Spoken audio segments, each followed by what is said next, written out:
আমি কোচবিহারে ৩৫ থেকে ৪০ বছর যাতায়াত করছি। আমার মনে আছে আসামে কোকড়াঝাড়ে যে মারামারি হয়েছে, আদত বান্দিগি বাড়িতে করার সুযোগ পাইনি। কলকাতা থেকে রিলিফ নিয়ে ওই ৪ নম্বর কাশিয়া বাড়িতে রাত কেটে আপনার ২ দিন থেকে লক্ষ লক্ষ টাকা ত্রাণ জমিয়ে তলমাইন দিয়েছিল আল্লাহর মেহেরবানি। এবং একেবারে কার মাথা কেটেছে, হাত কেটেছে, যে করুণ দৃশ্য আমাদের সামনে ভাসছে। দক্ষিণবঙ্গ থেকে আমরা চুপচাপ থাকতে পারিনি। তাই আজকের সভার আয়োজনে হাফিজ আনোয়ার, মাওলানা মুজিবুর রহমান, হাফিজ মাওলানা সুলাইমান, মাওলানা আবু বকর, হাফিজ আব্দুল গফুর, হাফিজ আবুল খায়ের আব্দুর রশিদ, হাফিজ ইয়াকুব এবং হাফিজ নবিউল্লাহ সহ এদের অক্লান্ত পরিশ্রমে এত বড় জমায়েত কুচবিহারে হয়নি। বড় মাঠ আছে, জমিয়ে চেয়েছিল। আমি সেখানে বই মেলা করেছি, পুলিশ আর পৌরসভা বিশ্বাস করেনি, বাধ্য হয়ে এখানে করতে হয়েছে। যদি সেই মাঠ আমরা পেতাম তো আজকের থেকে আরো ৪ গুণ জমায়েত সেখানে হতো। আমরা বাড়তি কোনো আবদার করি না। আমরা দেশের শান্তি শৃঙ্খলার জন্য নির্ণায়ক। আমাদের বাদ দিয়ে দেশের শান্তি আসবে না। আমাদের বাদ দিয়ে দেশ ভালো থাকবে না। দেশকে গড়তে গেলে মুসলমান সমাজকে সমমর্যাদা দিতে হবে। এটা কোনো ভিক্ষা চাওয়া নয়। সোজা আঙুলে ঘি না উঠলে আঙুলটা ব্যাকা করে ঘি তুলতে হবে। আমরা কারোর গোলাম চাকর নয়। এ দেশ আমাদের। জন্মসূত্রে ভারতীয়, পৈতৃক সূত্রে ভারতীয়, অধিকার সূত্রে ভারতীয়। আছি, ছিলাম, ইনশাল্লাহ থাকবো। যে সমাজ, যে জাতি ব্রিটিশের বিরুদ্ধে লড়াই করতে পারে, আরএসএস কে ফু মেরে উড়িয়ে দেওয়ার ক্ষমতা আমরা। বিশেষ শক্তি দেখায় তারা। সারা পৃথিবীতে চাঁদা তোলে, আরএসএস ভিখারি।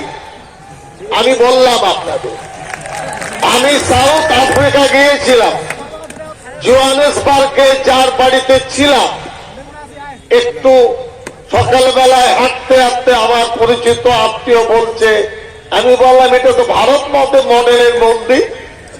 তখন বড় কথা, ডাইলগ, ভিখারির দল, এদের কাছে দেশপ্রেম শিখতে হবে। লন্ডনে ইন্ডিয়া হাউস বলে একটি বাড়ি আছে। ভারতবর্ষের স্বাধীনতা আন্দোলনের ১৮০ বছরের ইতিহাস আছে তাতে। সেই লন্ডনে আমি গেছি, ১.৫ মাস প্রায় ছিলাম। এটা বোধ হয় ২০০৫-এর ঘটনা। আমি চাইলাম ইন্ডিয়া হাউসে ঢুকবো, দেখলাম তালা বন্ধ, সময় আমাদের সাথে মিলছে না। তবুও দাঁড়িয়ে দাঁড়িয়ে দেখলাম কি আছে সেখানে। ব্রিটিশ আমাদের ক্ষতি করেছে, কিন্তু ইতিহাসের তথ্য তারা সঠিক রেখেছে। তারা লিখেছে ভারতের স্বাধীনতা আন্দোলনে আলেমদের অবদান। তারা লিখেছে আরএসএস ব্রিটিশের পায়ের তেল লাগিয়েছে, এদের কোন অবদান নেই। আপনাদের তো ওখানে হাই কমিশনার আছে আমাদের দেশের, বলুন হাই কমিশনারকে ইন্ডিয়া হাউস থেকে তথ্য বের করো, করে বলো যে ভারতের স্বাধীনতা আন্দোলনে আরএসএস এর একটা লোক শহীদ হয়েছে।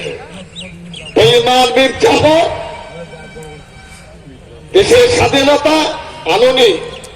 যে মা তার শিশুকে জন্ম দেয়, তার রক্ত তার সাথে থাকে, পেটের যন্ত্রণা তার সাথে থাকে, সে তার ছেলের কষ্ট দেখতে পারে না। আরএসএস বিজেপি দেশের জন্ম দেয়নি বলে দেশের মানুষের কষ্ট দিচ্ছে। এরা যদি ভারতবর্ষের জন্ম দিত, তরুণ যেহেতু ভিক্ষুর মনে কষ্ট থাকতো না। অনেক তথ্য আজকে শুনলাম। আমি ভিক্ষুকে বলবো, এগিয়ে চলুন, যা চাইবেন তার থেকে 100% বেশি সমর্থন আমরা দেবো ইনশাআল্লাহ। আমাদের প্রতীক মজুমদার হিন্দু, এরা হলেন আসল সনাতন ধর্ম, আর ওরা হল নকল হিন্দু। কপিল সিব্বল বিশিষ্ট আইনজীবী, কেন্দ্রের আপনার প্রাক্তন মন্ত্রী, আমি তার পার্লামেন্টের ডিবেট শুনছিলাম। তিনি বললেন, মোদীজি, अमित शाह जी, लड़ाई मुसलमान से नहीं है, लड़ाई असली हिंदू और नकली हिंदू हमसे आपकी लड़ाई है। कुछ बुझलेन कथा। कपिल सिब्बल भारत प्रसिद्ध एडवोकेट, प्राक्तन আপনার মন্ত্রী, কংগ্রেসের বড় নেতা। অমিত শাহ প্রধানমন্ত্রীকে বলছেন, মুসলমানের লড়াই নয়, আমরা ভারতীয় আসল হিন্দুর সঙ্গে তোমরা নকল হিন্দুর লড়াই হবে, সেদিন তোমরা বুঝবে অনুমতি কি হবে। আরএসএস জাগিয়ে কিছু লাভ হবে না, থাবা মারলে ছিন্ন বিচ্ছিন্ন হয়ে যাবে। মুসলমান, কোরবানির জন্য আমরা আছি, দেশটা আমাদের, জন্ম থেকে কবর। বাবা আদম এখানে এসেছেন এই ভারতে, এই ভারতের বুজুর্গ খাজা আজমেরি মঈনুদ্দিন চিশতি রহমতুল্লাহ আলাইহি, তিনি সাম্প্রদায়িক। লজ্জা হয় না তার কবরে চাদর পাঠাতে? প্রধানমন্ত্রী পাঠায়, অমিত শাহ পাঠায়, বিজেপি নেতারা পাঠায়, আর হাত নিয়ে নম নম করে। খাজা মঈনুদ্দিন, খাজা হযরত খাজা নিজামুদ্দিন আউলিয়া ফুল পাঠায় কারা? ওই আরএসএস এর মেকি হিন্দুরা। হ্যাঁ, এই পরিস্থিতিতে তারা দাঁড়িয়ে আছে। এই ভয়ের কোন কারণকে আমাদের পরম শ্রদ্ধেয় মহাত্মা গান্ধীর জন্য উঠে দাঁড়িয়ে 8 মিনিট নীরবতা পালন করুন। উঠুন, সবাই উঠুন, উঠুন। ইতিহাস থাকবে যে আমরা গান্ধীজিকে কত শ্রদ্ধা করি। এত বড় সমাবেশ কোন দল করে শ্রদ্ধা করেনি, আমরা করি। 8 মিনিট, হ্যাঁ ঠিক আছে।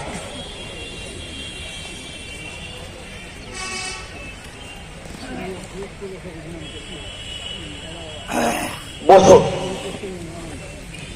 মাঝখান থেকে উঠে গেলে তাকে বলবেন চলে যেতে। মাঝখানে ওঠা ওঠে নেই, পেশাব লাগলে পরে করবেন। বসুন বসুন, তাড়াতাড়ি বসুন। এই লাল জামা, বসুন বসুন তাড়াতাড়ি। হ্যাঁ বসুন। মহাত্মা গান্ধীজি আমরণ অনশন করেছিলেন। ভিডিও হচ্ছে, রেকর্ড হচ্ছে, শুনে নিন। মিথ্যা কথা বলা আমাদের স্বভাব নয়। গান্ধীজির সাথে প্রতিদিন মাওলানা হিফজুর রহমান রহমতুল্লাহ আলাইহি, যিনি আমাদের সর্বভারতীয় সাধারণ সম্পাদক ছিলেন, স্বাধীনতা সংগ্রামী ছিলেন, দেখা করতেন 10টা-11টার দিকে। গান্ধীজি কেন এত আমরণ অনশন করছেন, কেন করেছিলেন? যে ভারতবর্ষে হিন্দু মুসলমান দাঙ্গা করা চলবে না। কেন করেছিলেন? ভারতবর্ষ হিন্দু রাষ্ট্রের পক্ষে নয়। মূল্যবোধ, ভ্রাতৃত্ব বন্ধন, যেদিন তিনি খুন হবেন সেই দিন 10টার দিকে মাওলানা হিফজুর রহমান সাহেব রহমতুল্লাহ আলাইহ দেখা করতে গেছে। ইতিহাসে আছে, আপনারা ভুলে গেছেন, আমাদের পড়াশোনা করতে হয়। গান্ধীজি খুব রুগ্ন অবস্থা, জিজ্ঞাসা করলেন, করে দেখা করে বেরিয়ে এসে সিঁড়ি দিয়ে নিচে মহাত্মা গান্ধীজি বলছেন, হিফজুর রহমান সাহেবকে বলো। মাওলানা হিফজুর রহমান সাহেব আবার গেলেন, গান্ধীজি এখন তো দেখা করলাম না,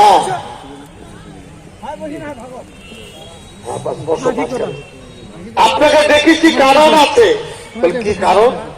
আমি পবিত্র কোরআন পড়ি, আমার কাছে একটা কোরআন মজিদ আছে, আমি মরে গেলে কোরআনের অপমান হবে, আপনার হাতে দিচ্ছি, আপনি নিয়ে যান। এটা ভারতবর্ষের মোহনদাস করমচাঁদের কথা। সেই পবিত্র কোরআন মজিদ দিল্লি সেন্ট্রাল জমিয়তের লাইব্রেরিতে আছে। আমরা গল্প বলতে এসেছি, এর কি জায়গা? 1920 সালে মোহনদাস করমচাঁদের হাতে দেশের স্বাধীনতা আন্দোলনের জন্য জমিয়ত উলামা হিন্দ 1 লক্ষ টাকা দিয়েছিল এবং বলেছিল মুসলমান একা স্বাধীন করতে পারবে না, হিন্দু বন্ধুদের সহযোগিতা নিয়ে এই ভারত থেকে ব্রিটিশকে তাড়াবো। আমরা সহিষ্ণু মানুষ। মহাত্মা গান্ধীর সাথে জমিয়ত উলামা হিন্দের সম্পর্ক ছিল। আমার শ্বশুর হযরত মাওলানা তাহের সাহেব অনেকে দেখেছেন,